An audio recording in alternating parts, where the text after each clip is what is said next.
평신도 주일로 오늘 사실 지내는 날인데 어떤 말씀을 전하면 좋을까 그런 생각이 들었는데요. 오늘 우리가 잘 아는 말씀 요한복음 9장 말씀을 가지고 함께 나눌 말씀의 제목이 앞에 화면에 있습니다. 같이 읽겠습니다. 가서 씻으라. 오늘 예수님께서 하셨던 말씀이 오늘 말씀의 제목입니다. 여러분, 날 때부터 맹인되었던 한 사람이 있었습니다. 예수님이 길을 가시는 곳에 태어날 때부터 한 번도 앞을 보지 못했던 한 사람이 있었다고 그렇게 이야기합니다. 오늘 본 말씀 1절 말씀 한번 보겠습니다. 같이 한번 읽어볼게요. 예수께서 길을 가실 때에 날 때부터 맹인된 사람을 보신지라. 예수님이 누구를 보셨어요? 날 때부터 맹인된 사람을 보셨어요. 그런데 여러분 어떨까요? 당시에 보통 장애를 가지고 있는 사람들은 일상적인 삶이 불가능합니다. 어떠한 직업을 갖는다는 게 어렵습니다. 그래서 대다수가 사람들이 많이 다니는 그 길가에 한 곳에 앉아서 구걸하는 사람들이 대다수였습니다. 우리가 잘 알듯이 사도행전 3장 말씀에도 보면 성전 미문에 앉아 있었던 안진뱅이가 있었잖아요. 그렇죠?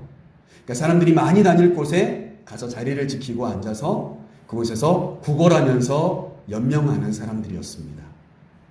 그러면 어떨까요? 기회가 별로 없는 사람들이죠.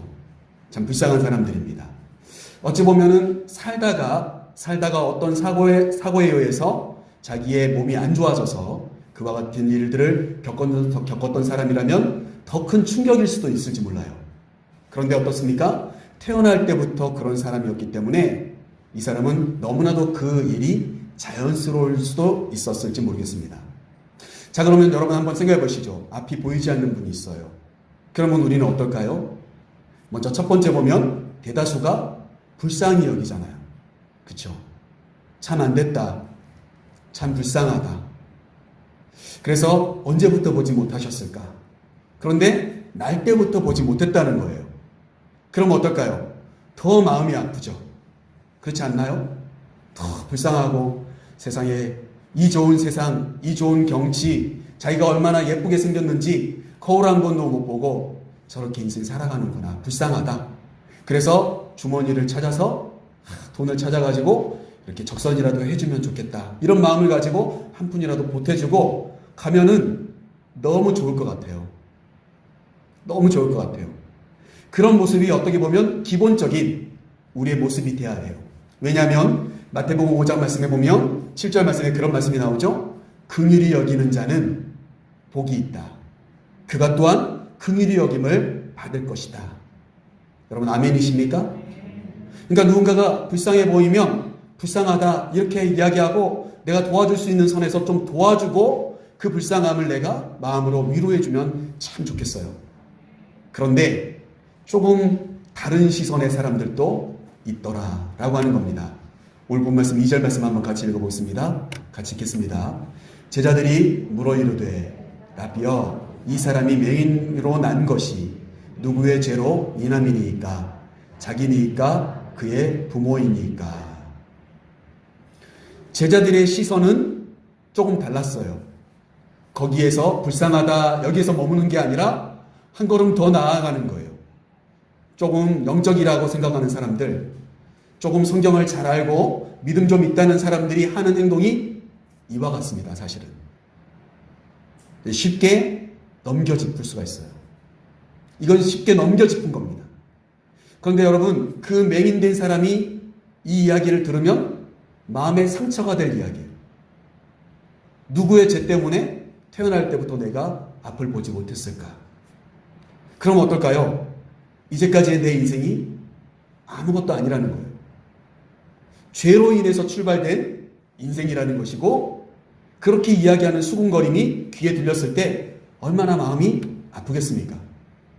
그런데 오늘 분명히 이야기합니다. 제자들은 누구의 잘못 때문에 어떤 이유 때문에 이 사람이 태어날 때부터 보지 못하게 되었을까요? 이렇게 예수님께 물어봤다는 거예요.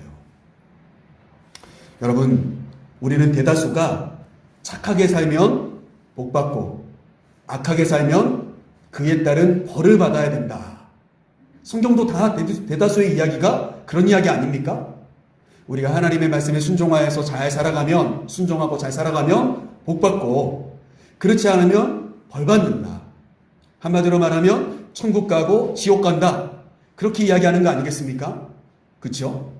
그런데 여러분, 성경의 모든 사람에게 똑같이 적용되는 것은 아니라는 사실이죠. 여러분 한번 생각해 보세요. 아벨은 무슨 잘못을 해서 죽었습니까? 예배가 하나님께 상달되는 예배를 드리던 사람이었어요. 그런데 시기하던 가인이 죽였어요. 그의 인생이 거기서 끝난 겁니다. 얼마나 불쌍합니까? 얼마나 불행합니까? 그런데 누구의 잘못입니까 도대체? 자기의 잘못인가요? 아니잖아요. 여러분, 우리가 잘 알듯이 요셉은 어떤 잘못 때문에 팔려갔습니까?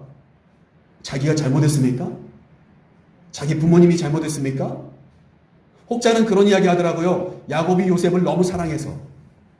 여러분, 사랑한 것도 죄인가요? 여러분, 별로 잘못한 게 없어도 죄인처럼 팔려갑니다. 욥은 또 어떻습니까? 욥은 사탄이 하나님께 내기를 걸잖아요. 그게 이유였어요. 자기의 재산 다 날리고 자기의 자식들 하루아침에 다 죽고 자기도 몸에 악창이 나서 몸을 막 기아장으로 긁어야만 되는 인생 왜 살아갑니까? 내가 잘못했습니까? 아니었잖아요. 예수님은 또한 어떠십니까? 예수님 왜 십자가에 못 박혀 죽으셨죠? 누구의 죄 때문입니까? 그분 때문입니까? 아니었어요. 결국 여러분, 우리가 생각하는 선을 행하면 복을 받고 악을 행하면 벌을 받을 거야. 물론 그렇습니다. 그러나 모두에게 해당되는 것은 아니라는 사실이에요. 여러분, 우리가 영적인 시선을 바로 가지고 있을 때 우리가 다른 사람들과의 좋은 관계가 회복될 줄로 믿습니다. 여러분, 그러면 어떨까요? 조금 영적이라고 생각하는 제자들 궁금했던 거죠. 왜 어떻게 하면 태어날 때부터 기회가 없었을까, 이 사람에게는. 그런데 어떻습니까? 오늘 주님은 뭐라고 대답하시나요? 오늘 3절 말씀에 답이 나와 있어요. 우리 3절 말씀 같이 한번 읽어보겠습니다. 예수께서 대답하시되 이 사람이나 그 부모의 죄로 인한 것이 아니라 그에게서 하나님의 하시는 일을 나타내고자 하심이라. 아멘. 예수님은 누구의 죄 때문이 아니라고 말씀하십니다. 누구의 잘못 때문에 이와 같이 된 게 아니야. 태어날 때부터 앞이 보이지 않은 게 아니다. 누구의 잘못 때문이 아니야. 도리어 오늘 예수님은 뭘 이야기하시죠? 하나님이 하시는 일이 이 사람 안에서 나타내고자 하시는 하나님의 뜻이 있었다. 이렇게 오늘 정리해 주십니다. 저는요, 우리가 9월 한 달 동안 화해라고 하는 단어를 가지고 우리가 말씀들을 쭉 나누잖아요. 그런데 오늘도 사실 화해에 아주 집중된 말씀은 아닙니다만 오늘 말씀을 쭉 정리하면서 그런 마음이 들었어요. 저와 여러분이 어떠한 눈으로 다른 사람을 바라보냐에 따라서 그 안에서 구원이 일어납니다. 어떤 사람은요, 다른 사람들이 잘하고 있어도 삐딱하게 바라봅니다. 삐딱한 것은 나의 눈인데 그 사람이 삐딱하다고 이야기합니다. 잘못됐다고 이야기해요.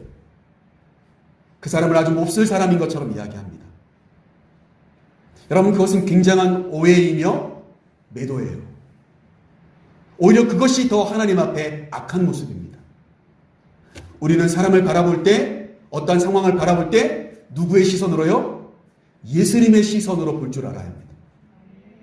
예수님은 전혀 다른 말씀을 하세요. 누구의 죄를 묻는 그 제자들의 말이 아니라 예수님의 말씀은 도리어 하나님이 뭔가 하시기 위해서라고 하는 하나님으로부터 출발된 그 사건을 이야기하고자 하신 거예요. 여러분, 그 안에서 구원이 일어납니다.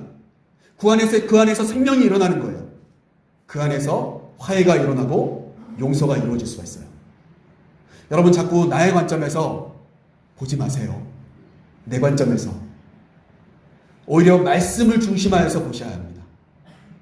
이 말씀이 내 발의 길이고 내 등을 비춰주는 등불이 되어야 합니다. 여러분, 그럴 때 어떨까요? 제대로 보고 바르게 이해하며 화해할 그러한 상황이 되는 것이죠. 여러분, 우리가 진짜 사람들과의 관계 속에서도 마찬가지예요. 내 관점에서만 보지 마세요. 그러면 그냥 불쌍하다 이렇게 보는 사람과 누구 잘못 때문에 저렇게 됐을까? 이런 사람의 모습으로 살아가게 되실 거예요. 그런데 어떻습니까? 오늘 주님은 전혀 다른 시선을 말씀하세요. 이것은 누구의 잘못이 아니다. 오직 하나님으로부터 출발된 그의 삶이다. 오늘 주님은 그렇게 정리해 주셨다는 사실입니다. 사랑하는 성도 여러분, 이번 한 달 동안 한번 다른 사람의 입장이 되어보셔야 합니다. 그 사람의 입장이 되어보아야 합니다. 그럴 때 뭐가 이루어질 수 있을까요? 그럴 때 화해할 수 있는 마음이 생겨요. 내가 내 잘못을 용서를 구할 수 있는 마음이 생기는 거고, 용서가 이루어지고 화해가 이루어지게 될 줄로 믿습니다. 저와 여러분의 시선이 주님의 시선이어야 돼요. 믿음의 눈을 저와 여러분이 뜨는 그와 같은 시간들이 되시기를 주님 여러분 간절히 축복합니다. 자, 그렇다면 오늘 말씀을 통해서 우리는 크게 두 가지를 오늘 말씀을 통해서 이야기하고 마치면 되겠는데, 무엇을 먼저 우리가 이야기해보면 좋을까? 1번 우리 같이 한번 읽어보겠습니다. 이유를 말씀하시는 예수님을 만납시다. 여러분, 앞이 하나도 보이지 않는 사람인데 다른 사람들은 자꾸 아이고 불쌍하네, 내지는 저리 꺼져, 너 같은 장애인이 뭘 할 수 있겠어, 이렇게 이야기하는 사람들의 그 틈바구니 속에 살아가는 그의 인생 자체가 얼마나 기구합니까? 그때 누가 필요해요? 내가 왜 이런 인생으로 삶을 출발하게 되었는지를 이유를 말씀해 주시는 예수님을 만나야 된다는 거예요. 그럴 때 어떨까요? 예수님의 말씀을 통해서 내 인생에 새로운 마음이 시작되게 되는 겁니다. 여러분, 저는 말씀을 준비하면서 인생이 힘겨운 이유를 두 가지로 말씀드리고 싶어요. 이것은 꼭 비단 저의 말만은 아닙니다. 인생이 왜 힘겨운지, 우리의 인생이 왜 힘겨운지 그 이유가 있어요. 누군가가 그런 이야기를 하더라고요. 인생의 문제에 부딪혀가지고 실패하게 되면 그 실패한 것 때문에 죽을 것 같은 게 아니라, 실패했는데 아무도 곁에 없을 때, 아무도 나를 위로해주지 않을 때 죽을 것 같다는 거예요. 여러분 이해되세요? 인생의 삶을 살아가다가 힘든 문제가 딱 다가왔어요. 그런데 그 순간에 왜 힘드냐? 그 힘든 문제 때문에 힘든 게 아니라, 힘들 때 옆에서 응원해주고 격려해주는 사람이 없어서 힘들고 어렵고 아프더라는 거예요. 여러분 동의하세요? 오늘 어찌 보면은 이 앞을 보지 못했던, 날 때부터 앞을 보지 못했던 이 사람도 똑같아요. 눈이 안 보이는 것도 억울해 죽겠는데 누구의 잘못 때문에 눈을 못 보게 되었는지를 사람들은 이야기해요. 아무도 내 편이 없는 거죠. 도리어 나를 도마 위에다 딱 올려놓고 마치 생선 자르듯이 막 난도질하는 겁니다. 눈을 후벼파고 목을 잘라내고 지느러미 다 잘라내는 것처럼 나의 인생 누군가가 다른 이야기들 가지고 다 난도질하고 있는 겁니다. 그러니 어떨까요? 인생 살아가는 것도 힘들어 죽겠는데 아무도 나에게 힘이 되어주는 말을 안 해줄 때, 격려해주지 않고 위로해주지 않을 때 우리는 인생 너무 힘들다는 거예요. 그런데 여러분, 여기서 제가 두 가지를 써놨잖아요. 무엇과 뭐요? 소속감과 존재감. 소속감, 존재감. 여러분, 이것은 두 가지가 각각 다른 것 같이 보이는데 함께 이어지는 이야기입니다. 제가 한번 설명드릴게요. 내가 어디에 소속되어 있느냐? 이 말은 뭘까요?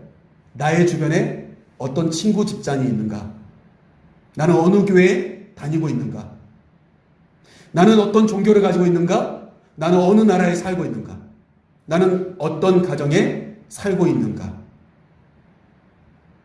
결국 어떨까요? 인생이 힘들고 어려울 때 나를 둘러싼, 나에게 힘이 될 수 있는 누군가가 필요한데, 그거에 있는 사람은 어떨까요?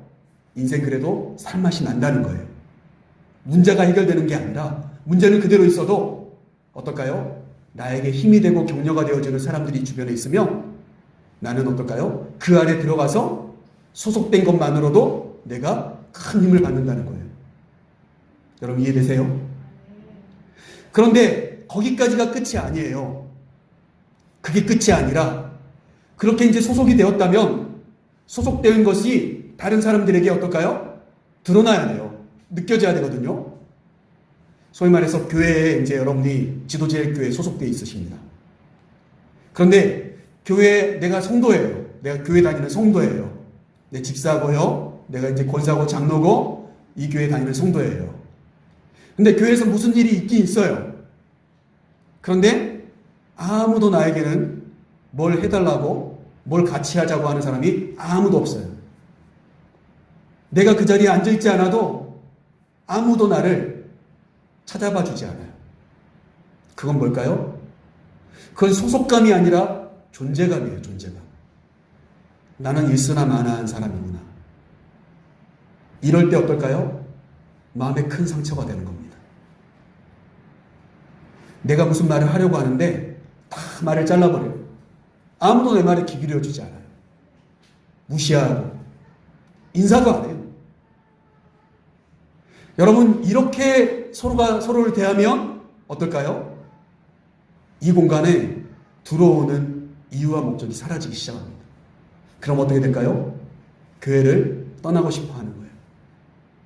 요즘 제가요, 우리 지도제일교회 앞으로의 미래를 준비하기 위해서 여러 가지 계획을 세우려고 여러 가지 책들을 읽고 강연을 듣고 있습니다.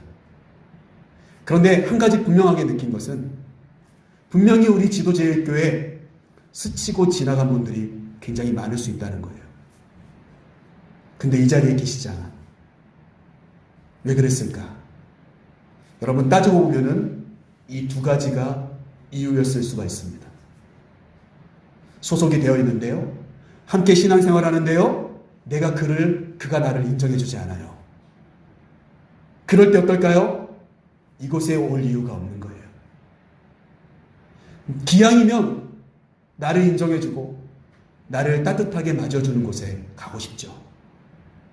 그래야 힘이 되고 위로가 되어져서 내 인생, 빡빡한 인생 또 힘을 내서 살아갈 거 아니겠습니까?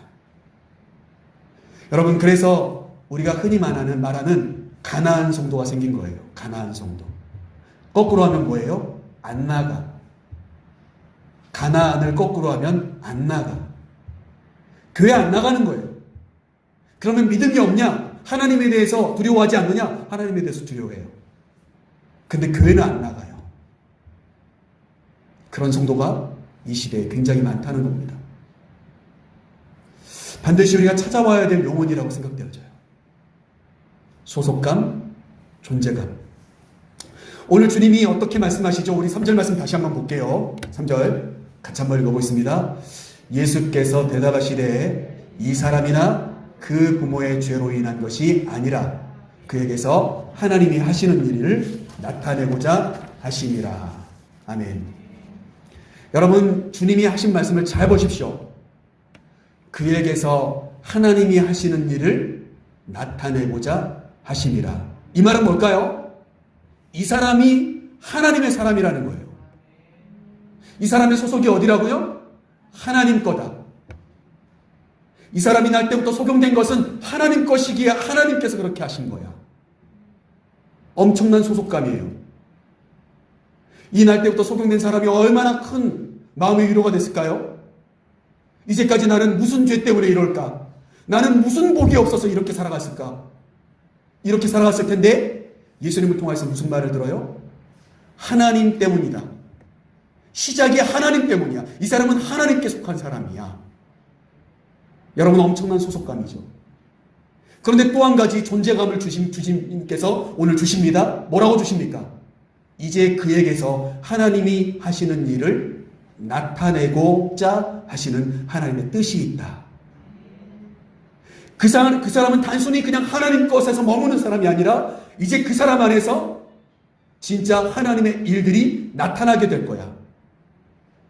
그럼 어떻습니까? 엄청난 존재감이죠. 여러분, 이 자리에 있는 우리 사랑하는 지도자에게 모든 성도님들 한 분 한 분이 하나님 것이 되셔야 하고 하나님의 일들이 저와 여러분의 삶 가운데 나타나게 될 줄로 믿습니다. 그러면 살만한 거예요. 그러면 힘이 나고 위로가 되는 거예요. 내가 단순히 살아가는 게 아니라 나는 하나님 것이구나. 그리고 나를 지키시는 하나님이 나를 통해서 뭔가 하시고자 하는구나. 여러분, 그럴 때 힘이 나는 거예요. 하고 싶어지는 거예요. 참여하고 싶어지는 거죠. 오고 싶은 거예요. 여러분, 그러한 인생이 되고 싶지 않으십니까? 오늘 주님은 날 때부터 소동된 그 사람에게 바로 그렇게 이야기하신 거예요. 바라기는 저와 여러분 모두가 오늘 하나님의 자녀이십니까? 저와 여러분 하나님 것인가요? 그러면 하나님 책임지시겠죠. 하나님이 저와 여러분을 통해서 하나님의 일들을 하실 줄로 믿습니까? 여러분, 그 일들이 우리 안에 이루어질 때 우리는 하나님의 자녀답게 세상 사람들 앞에 다른 삶을 살아가며 당당할 수가 있습니다. 교회 다닐 맛이 나는 거죠. 바라기는 저와 여러분이 그와 같은 하나님의 자녀된 자가 되시고 하나님의 뜻대로 쓰임받는 하나님의 귀한 그릇들이 다 되시기를 주님의 이름으로 간절히 축복합니다. 자, 두 번째, 오늘 가서 씻으라에서 우리가 어떤 주님을 만나야 될지 오늘 말씀을 통해서 함께 나누고자 합니다. 2번 같이 한번 읽어보겠습니다. 비치시고 보게 하시는 예수님을 만납시다. 아멘. 우리 한번 옆에 있는 분들 이 말씀 그대로 한번 축복해 보겠습니다. 우리 옆에 있는 분들 보시면서 시작. 비치시고 보게 하시는 예수님을 만나십시오. 아멘. 빛을 만나야 합니다. 그래야 어둠이 사라져요. 어둠이 사라져요. 내 마음에 우러하고 답답한 모든 것 빛을 간직하면 그냥 삽시간에 사라집니다. 그 빛이 딱 비추는 순간 안 보이던 것들이 막 보이기 시작하는 거죠. 그래서 그분이 누구라는 겁니까? 바로 예수님이시더라. 그 예수님을 만나면 빛이 비춰져서 어둠이 떠나가고 안 보이던 것들이 보이기 시작하더라. 바로 그것이 오늘 말씀 저와 여러분이 두 번째 가서 씻으라 라고 하시는 주님의 말씀을 통하여서 깨닫고자 하는 것입니다. 자, 5절 말씀 한번 같이 한번 읽어보겠습니다. 시작. 내가 세상에 있는 동안에는 세상의 빛이로라.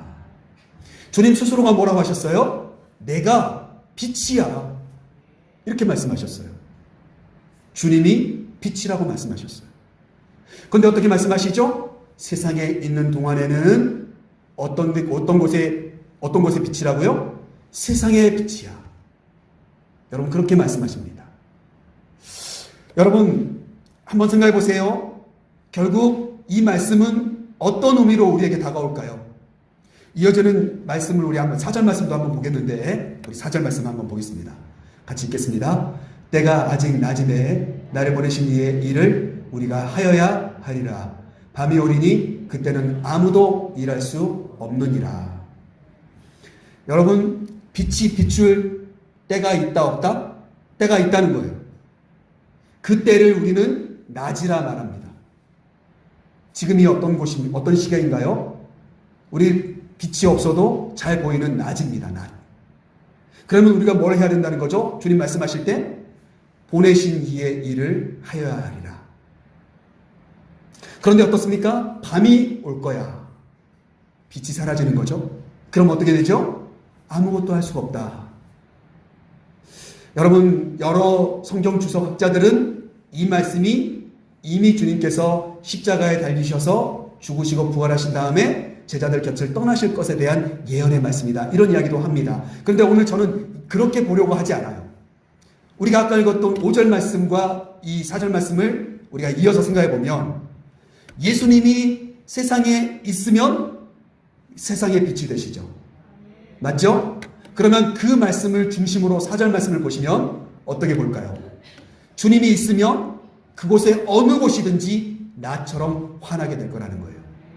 그리고 주님은 그곳에서 하나님의 일을 하실 거라는 거죠. 여러분 믿으십니까?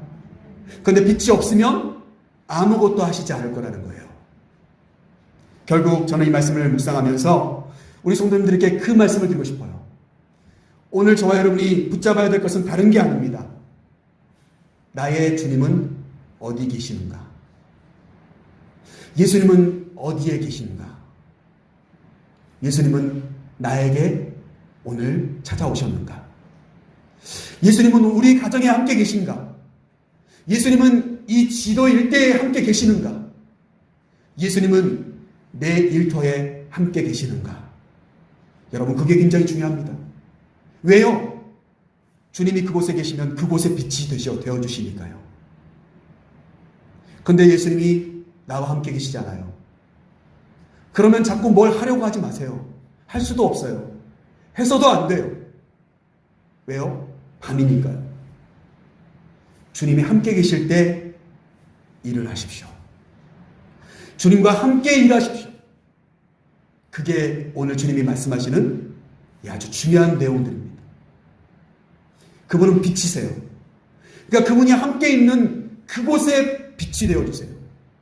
오늘 주님이 이곳에 함께 계시면 우리 지도제일교회 빛이 되어주십니다. 안 보이던 것들이 보이고 몰랐던 것들이 깨달아지고 하나님의 역사가 시작될 줄로 믿습니다. 여러분, 그거예요, 오늘 이 말씀이. 그러니까 어떨까요? 빛이 되시는 주님을 만나야죠. 빛 가운데 우리가 함께 거해야 되죠. 지도제일교회 하나님의 그 촛대가 옮겨지지 않도록 우리가 그 촛대를 붙잡고 있어야 되겠죠. 기도해야 합니다. 하나님, 우리가 모일 때마다 주님 함께 계셔서 우리의 보이지 않았던 것들을 보게 하시고 깨닫게 해주셔서 하나님의 놀라운 역사가 시작되는 장소가 되게 하여 주시옵소서. 그것이 우리 모두의 기도가 되어야 되지 않겠습니까? 여러분의 가정도 마찬가지입니다. 내 가정을 주님 항상 찾아오셔서 내 가정의 주인이 되어주시고 내 가정을 비춰주셔서 주님의 역사가 우리 가정을 통해서 일어나게 하여 주시옵소서. 여러분, 기도하셔야죠.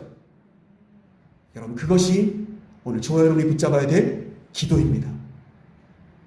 여러분, 주님을 잊어버리면 아무것도 할 수가 없어요. 나는 나름 한다고 해요. 근데 바른 일이 이루어지지 않아요. 하나님의 뜻이 이루어지지 않아요. 왜요? 빛이 없으니까요. 빛은 저와 여러분의 삶 가운데 하나님의 역사가 출발되게 되는 시작점입니다. 그 주님과 함께 저와 여러분이 만날 때 우리는 진짜 빛을 보게 될 줄로 믿습니다. 자, 여러분, 그렇다면 주님은 오늘 그 날 때부터 앞이 보이지 않았던 그 맹인에게 주님이 어떻게 하십니까? 오늘 중요한 내용이죠. 6절과 7절 말씀 마지막으로 우리 같이 읽고 말씀 마치겠는데 6절과 7절 말씀 같이 읽겠습니다. 시작. 이 말씀을 하시고 땅에 침을 뱉어 진흙을 이겨 그의 눈에 바르시고 이르시되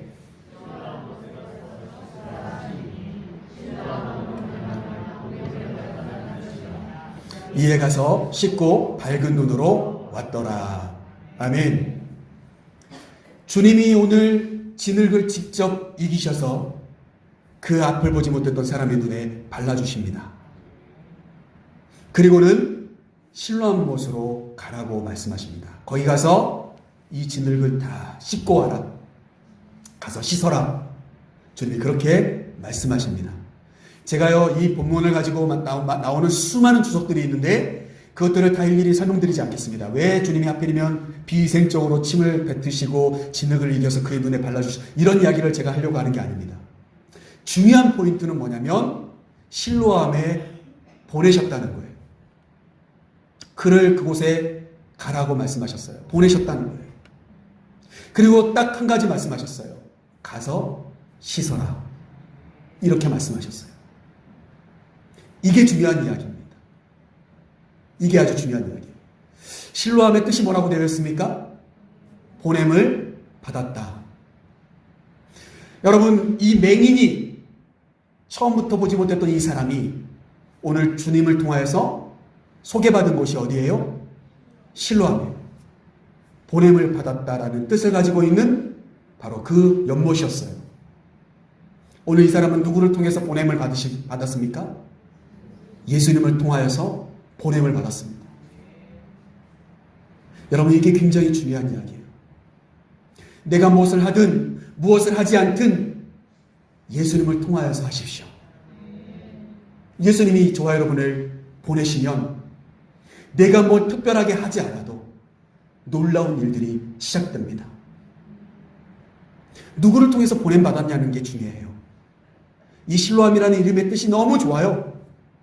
보냄을 받았다. 그런데 저는 이것을 교회라고 생각합니다. 우리는요, 교회라고 하는 것이 전에도 한번 제가 말씀드린 것처럼 부르심을 받은 사람들의 모임이에요. 누구를 통해서 부르심을 받았어요? 예수 그리스도의 부르심을 받았습니다. 하나님의 부르심을 받은 사람들입니다. 그리고 우리는 이곳에 모이게 되었습니다. 우리 이 땅 가운데 누가 우리를 보내셨는지를 알고 있습니다. 하나님이 나를 뜻하신 바가 있어서 이 땅에 보내셨어요. 저도 지도제일교회 담임 목사로 올 때 그런 마음을 가지고 왔어요. 사실은 제가 뭐 잘할 수 있는 게 너무 많아서, 그건 정말 교만이고 착각이죠. 그게 아니에요. 부르시니까 가야겠어. 보내셨으니까 가야지. 그런 마음으로 왔어요. 하나님이 보내셨다는 확신 가운데 우리의 삶이 이루어지면 그곳에서 놀라운 일이 이루어질 수밖에 없어요.